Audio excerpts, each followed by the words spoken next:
If you want to go from this to this, then I'm going to show you how. Hi guys, it's Jasmine from the Mirror Gaming team here, and today I am going to teach you guys how to build a gaming PC. Now, this might be a bit of a daunting task, so don't worry, I'm here to help you every step of the way. One thing to bear in mind when considering compatibility is that we're installing an Intel CPU here. If you're installing an AMD CPU, you'll find that your CPU, motherboard and cooler may all look a little bit different. So before you get started with building your gaming PC, you of course have to make sure all of the parts you have are compatible with one another. The best way to do this, I found, is using PC Parts Picker. It's a website where you can just input all of the parts that you're hoping to buy, fill in any gaps if you're not sure what you want to pick up just yet, and it will tell you at the end if everything is compatible with one another. If you have any parts that aren't compatible, then your PC just won't work and you'll have a really tough time trying to build something where the pieces don't fit. Another step you want to make sure you follow before you start, which might seem obvious but isn't always the case, is make sure you have a table big enough to build the PC on. You also want to try to avoid building in areas with carpeted flooring as well, but since this can't always be the case, as we're filming on carpet right now, the easiest way to prevent static shock is by standing on a piece of cardboard, which I am doing to be safe. And you can also pick up some anti-static shock wristbands. These cost £6 for 3 on Amazon, a really cheap way to prevent destroying your PC, which probably costs a lot more than £6, and save yourself some hassle. So I'm just going to get this set up now. So in order to use a anti-static wristband, which looks just like this, you want to put the wristband part on your wrist, obviously, and then clip the clip part to something metal. The easiest way to do this is just on your PC case, but if your case is made of plastic, make sure you clip it to one of the internal metal sections of the case. Make sure the metal on the inside of the anti-static wristband is touching your skin, and tighten it and keep it in place. So once you've got all of this stuff sorted, it's time to get into building the actual PC, which is a bit scary, I'll admit, but don't worry, I'm here to help. So to begin with, you want to start with a motherboard. We've got one here from MSI MAG, and it is the Z790 Tomahawk Wi-Fi DDR4. So when you're unboxing your motherboard, just be really gentle with it. You don't want to break anything on it, and you don't want to bend any of the pins. So this is what your motherboard looks like. All of the components for your PC will be plugging into this. This is basically the base of a PC build. So to get started, the first thing I'm going to install into the motherboard is the RAM, just because it's the easiest thing. You don't have to install your components in any specific order when building a PC. I just find it's easier to install everything onto the motherboard first before putting it into the case. So that way you don't have to keep maneuvering inside the case and just stress yourself out. It gets really fiddly once it's inside the case, so it's easier to do everything outside while you can. So because our motherboard uses DDR4 RAM, I am using the Kingston Fury Beast DDR4 edition. How you install your RAM will be dependent on what type of kit you have. So we've got a dual channel kit here, which means we've got 2 sticks of RAM. Each stick is 16 gigabytes, making for 32 gigabytes in total. So if you've got a single stick of memory, then you'll want to install it slightly differently, but don't worry, I'll explain how to do that while I'm installing it. So when installing your RAM into your motherboard, you'll find these slots here. So you want to install them in either 1 and 3 or 2 and 4. So to begin with, unclip the edges of the channels that you want to install into, just like that. Take your RAM and line up the indent with the indent on the channel. Once you've lined it up and slotted it in place, just press down gently until you hear a click. And then repeat again for channel 3. So that's how you install a dual channel memory. If you've got 1 stick of RAM, then you just want to install this in channel 1. And if you've only got 2 channels on your board, then install both into the 2 slots, obviously, or 1 just into slot 1. So because our motherboard is faulty due to some bent pins on the CPU section, we are going to be installing our RAM into channels 3 and 4. It still works, it's just not fully optimized to the best of the capability of the PC. So that's why ours will look a little bit different. So the next step for building your PC is installing an NVMe SSD. Not all PCs use NVMe SSDs, some of them use SATA drives, but our one does, so that's what I'll be installing.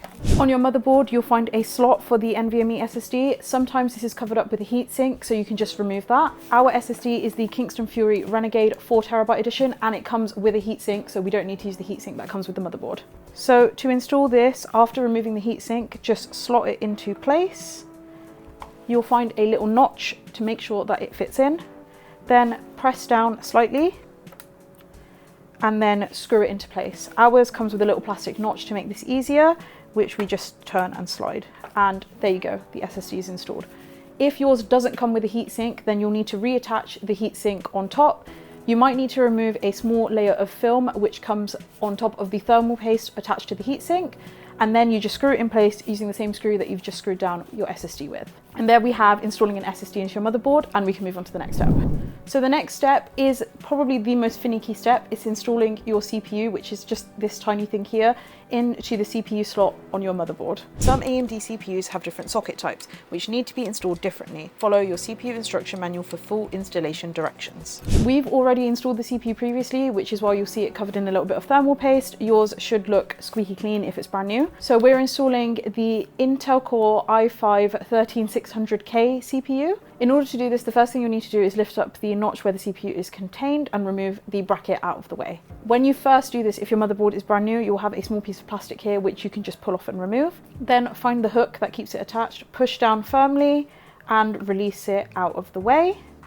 And when you lift that out of the way, you should then be able to lift the bracket up and move it away. So when installing your CPU, you just want to make sure that the small triangle in the corner matches up with the matching small triangle, which will be in one of the corners on the motherboard. Once you've lined up the notches, just gently place your CPU into the socket.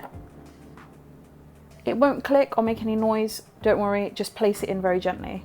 Once that's done, return the bracket to its original position and then push the notch down. You'll have to apply some pressure here, don't worry, you're not breaking anything, this is what you have to do. And then slot it back into place underneath. And you're done, the CPU is installed. When installing your CPU, be very careful not to touch any of the pins in your motherboard. If you damage any of the pins, it can cause some damage to your motherboard and it can cause some of the other components to not work either. So now that your CPU is installed, we can get on to the next step, which is actually putting the motherboard into the case. So the PC case we'll be using today is the MSI MPG Velux 100p Airflow. It is a full-size tower, which is why it's pretty big. Sometimes if you want to opt for something smaller, you can get a mid-size tower. Just make sure that your parts are compatible with that and your motherboard's not too big. So when installing your motherboard into the case, you'll need to screw it in. These screws are included with your motherboard and usually you'll find between 3 and 4. Before installing your motherboard into the PC, you may need to install this plastic backplate, which can come either with your CPU or your cooler. Ours came pre-installed already, so we don't have to worry about that. All that needs is just to be screwed in to the right position on the motherboard at the back of it before you attach it to the case. Then when you're ready, place the motherboard into your case and align it with the screw holes that are in the case. Whilst you're doing this, this section of your motherboard needs to go into the back of your PC case and pull through, as this is where all of your external cables will get plugged into. Place your motherboard into the case, align the screw holes and the back plate with the opening in the back of your case. Once you've placed it into the right place, then just screw it in to the 3 or 4 screw holes that you have in your motherboard. You might be missing a screw hole in the top left corner just because that's where the motherboard gets very intensive and sometimes there isn't space for a screw hole there, so don't worry if you don't have that or if you can't reach it. Just make sure to screw in the 3 other screws to keep the motherboard in place.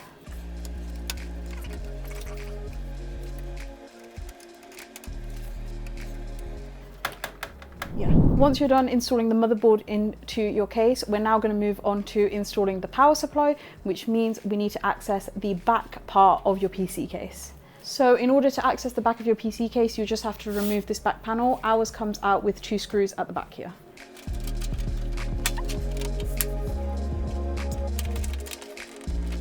And then you can just slide it out and remove it. And then this is what the back of your PC case will look like. I know it can look a bit intimidating and there's loads of cables going on here, but don't worry, just ignore them all for now. We'll get to them later on. We've got an 850 watt power supply. It's the MSI Mag A850GL PCI 5 edition, since we've got a pretty hefty GPU going into this PC.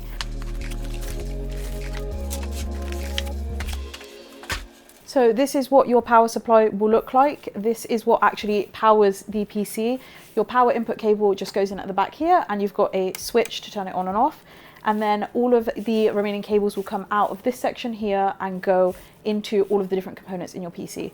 You can see here ours is modular, as most modern power supplies are. So that means all of the power cables go in separately. I would recommend plugging all of the power cables into the power supply unit before putting it into the PC case. Otherwise, I promise you, you're going to be trying to shove your hand back in there and it's not going to fit, and you're going to have a really tough time. The first cable you'll need for your power supply is your motherboard cable. This is the 24-pin adapter cable for your motherboard. You'll also need to make sure you've got your CPU connector, which is an 8-pin adapter. And then you'll also need your PCIe cable. We've got a 600-watt one here because we are powering a 4080. If you're using a GPU that requires an alternative, then don't worry, it should come with it. So just to get the biggest cable out of the way first, I'm going to be plugging in the 24-pin adapter for my motherboard. Since our power supply is modular, ours splits into 2 different sections. This bit will go into your power supply, and then this bit will go into your motherboard. In order to connect this to your power supply, just line up the pins on here with the pins on the power supply. Make sure the clip is going into the right section and push down until you hear a click sound. You may just want to give them a little tug to see if they come out. If they do, then it hasn't clicked in properly, and just push down a little bit harder. Ours are firmly in place. Next, I'm just going to go in with the PCIe cable. And last but not least, the CPU cable. If you've got a modular power supply, you might see a range of different inputs for the CPU. It doesn't matter which one you plug it into. Honestly, just plug it into whichever one is easiest to get to. So that means I'm going to be avoiding this one here. Now, if you've got additional case fans or any SATA hard drives, then you also will need to plug in the power cable for those. So we've got some additional case fans that need powering, so we need to plug in this long cable. This just goes into the section labeled SATA and Molex. And the whole reason to plug in this entire cable is just so we can access this tiny thing here. This is super frustrating. Once you've got all of the cables plugged into your power supply, you now need to get this into your PC case. So to install your power supply into your PC case, you need to make sure that this section lines up with the back section where you've got a gap at the bottom of your PC case. Line it up until all the screw holes are aligned, and then just screw it in.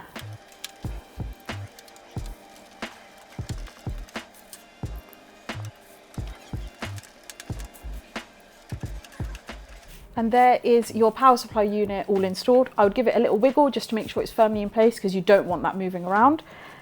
And ours is locked in. So now that you've installed your power supply, you just want to leave all of the power supply cables to the side and get them all out of the way for the time being, and then we'll plug everything in at the end. There's no point in starting to plug stuff in now, just because these cables are really bulky and then they might get in the way of you trying to install something else later on. So I'll just leave them to the side. The next component we're going to be installing is our cooler. We've got an all-in-one cooler which has a pump which attaches to the CPU, and then a separate radiator section that attaches to the case. If you've got a separate fan cooler, this is just a pump that attaches to the CPU, so just follow the directions for this step and you don't need to worry about the radiator. So this is the all-in-one cooler that we're installing. It is the MSI Mag Core Liquid 360R V2 edition. This is a 360mm cooler. This means that the radiator that we have to attach to the PC case comes with 3 fans installed into it. So make sure whatever cooler you're installing, you have enough space in your case to actually install the radiator. So this is what our all-in-one cooler looks like. This section here is your pump which attaches onto your CPU, and then this section here is your radiator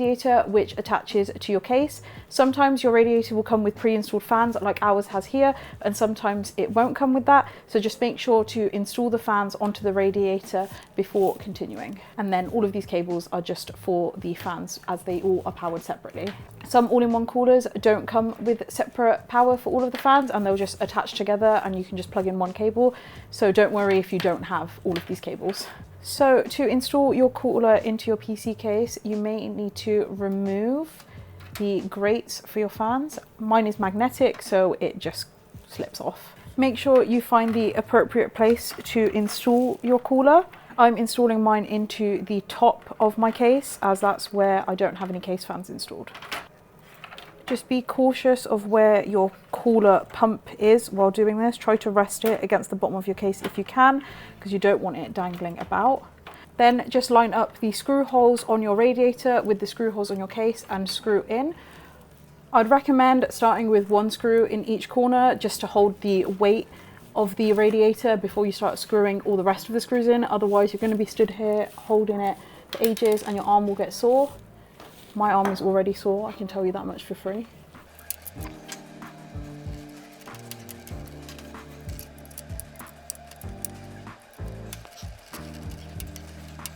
Once you've got each corner screw attached, you can then decide how many more extra screws you think you'll need to support the weight of the radiator.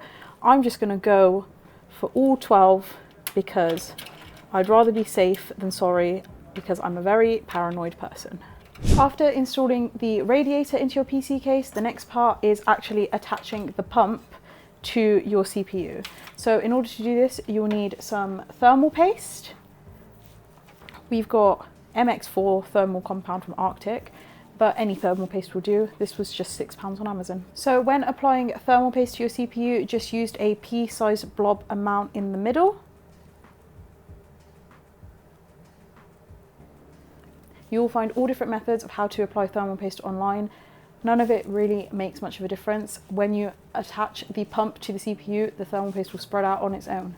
So then just take your pump, place the bracket onto each of the 4 screws in the corner, and then press down, and then screw it into place.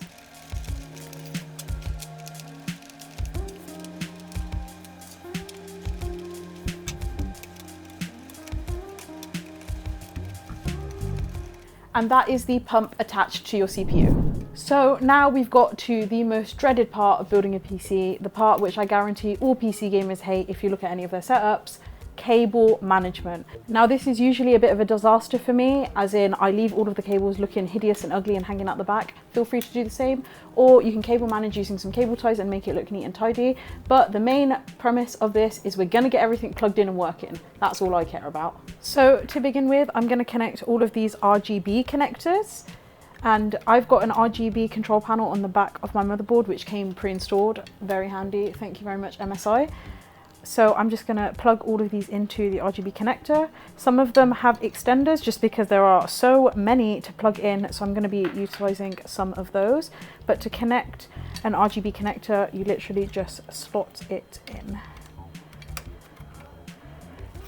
It's not going to feel very stable, so if you want to stabilize some of them with some electrical tape like I've done here, then feel free to do so, as they very easily do slide in and out.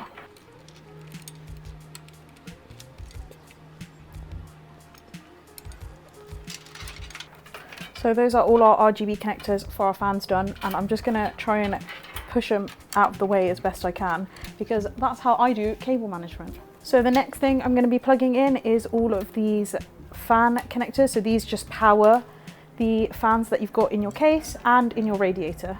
So with system fan power, you'll find some slots on your motherboard just titled system fans. However, we've got so many fans in this PC, some in the case and obviously some on the radiator that require their own power slots. So we've just got a fan power extender that comes out of our SATA power drive.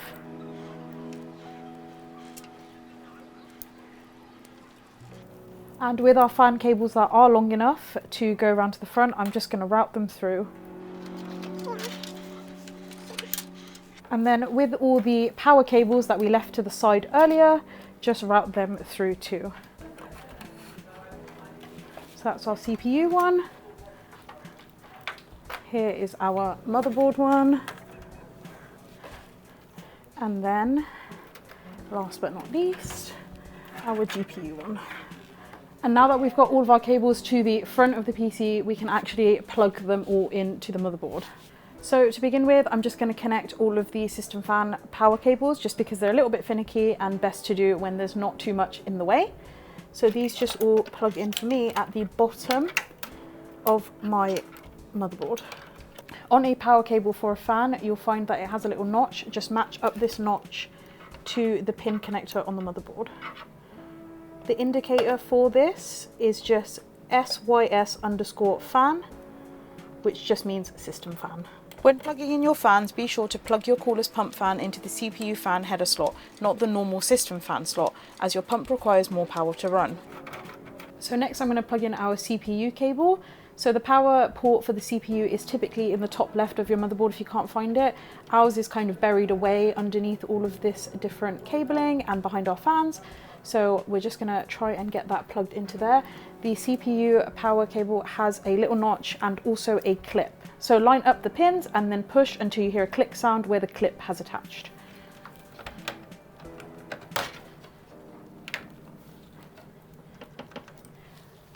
I would then give it a little tug just to make sure it's in place properly. If you feel it slipping, then apply a little bit more pressure until you hear the click sound.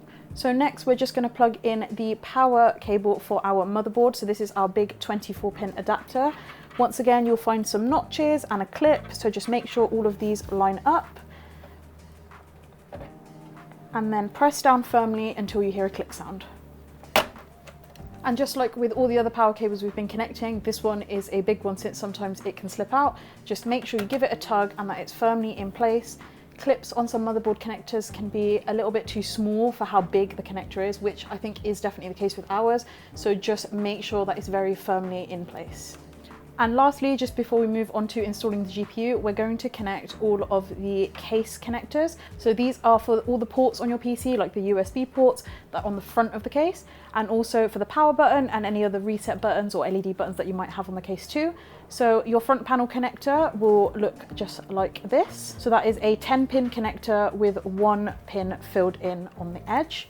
And that will just go into the front panel connector on your motherboard. If you can't find it, because they can be in very random places, just check your motherboard's manual.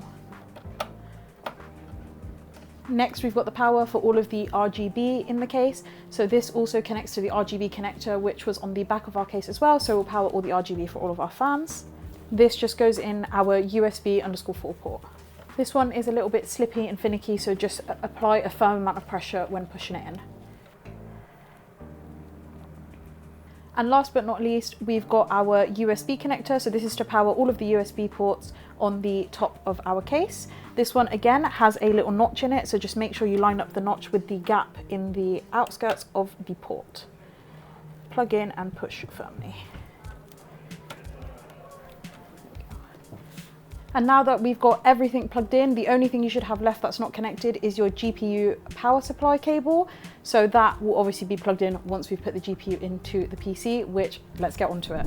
Last but not least, we are installing our shiny GPU. This is the NVIDIA GeForce RTX 4080 Founders Edition, and it comes in this amazing box, which I totally don't hate so much. So with the GPU, you'll just be slotting this part into the motherboard and then screwing this part into your back of your case. If you've got a vertical mount for your GPU, then just follow the instructions on how to install one of those, because we are installing this horizontally as God intended. So before you get started with installing your GPU, you'll need to remove some of the grates on the back of the case. Just remove as many as you need to according to the size of your GPU. So with our GPU, we need to remove 3 grates, and that is the perfect size for it to just slot in there. So when installing your GPU, as I said earlier, you want to just make sure that this slot lines up with the GPU slot that you've got in your case here. So flick down the switch and just place it in and apply pressure. And then push down until you hear a click sound. You want to make sure that the back of the GPU lines up with the gap that you made when removing the grates, just so you can access all of your display ports and HDMI ports on the back. If you've got a relatively heavy GPU like the 4080 or 4090, you might find that it tilts a little bit, but don't worry, once you've screwed it back in to the back plate, it should hold in place.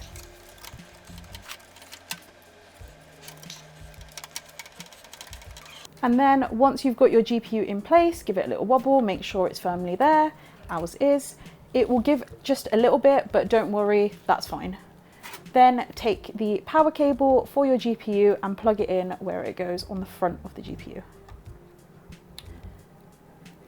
And just like we've done with all of the power cables, give it a tug, make sure it's firmly in place. If you find some slippage, push down until you hear the click sound, because this one has a clip on it too. And there you have it, guys. That's all of the components now inside your PC. The next step would be installing Windows. If you don't know how to do this, then you can check out the video on our channel where we go through it step by step and show you how to install Windows 10 on your gaming PC. Finally, after hours of slaving away and tons of blood, sweat and tears, here it is.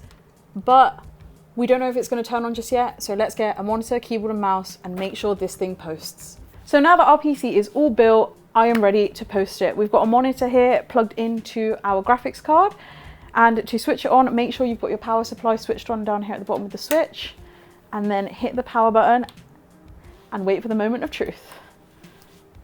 So when you first see this symbol, it means that your motherboard has registered. If you can't get past this symbol, just boot into your BIOS and have a look at what's wrong. And once you get here, this is Windows and your PC is ready to use and sign into. And that is it, guys. That's how you build a PC. We've got our PC running here, Windows installed, and we're ready to game. Thank you guys so much for watching. This has been Jasmine from the Mirror Gaming team, and I'll see you guys in the next one. Bye.